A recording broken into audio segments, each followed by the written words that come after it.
Hello దోస్తులు, మీషో నుంచి ఒక లేస్ తెప్పించాను. చూడడానికి రిబ్బన్ లాగా ఉంది కదా, బట్ ఇది ఆర్గెన్జా క్లాత్ మీద ఉందండి. చూడండి ఎంత బ్యూటిఫుల్గా ఉంది కదా, నాకు చూడగానే చాలా నచ్చింది. యాక్చువల్గా నేను రెడ్ డ్రెస్ కోసం అని చెప్పేసి దీన్ని ఆర్డర్ చేశాను.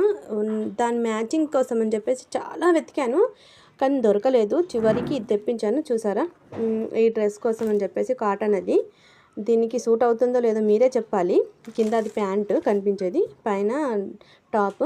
వీటి రెండుకి మ్యాచింగ్ ఎలా ఉంది అండ్ నేను వీటిని వేసి ఎలా డిజైన్ చేయబోతున్నాను అనేది మీరు వాచ్ చేయండి. నాకు కామెంట్లో చెప్పండి బాగుందో లేదో. ఒకవేళ మీరు బాగుందంటే నెక్స్ట్ స్టెప్ నేను పండగకి డ్రెస్ కుట్టుతాను. ఇంకా టైం ఉంది అందుకని చెప్పేసి. సో వీటి రెండు కాంబినేషన్లో నేను ఒక డిజైన్ చూశాను, దాన్ని డిజైన్గా వేస్తాను. లైక్, షేర్ అండ్ సబ్స్క్రైబ్ చేసుకోవడం మర్చిపోవద్దు. Thank you.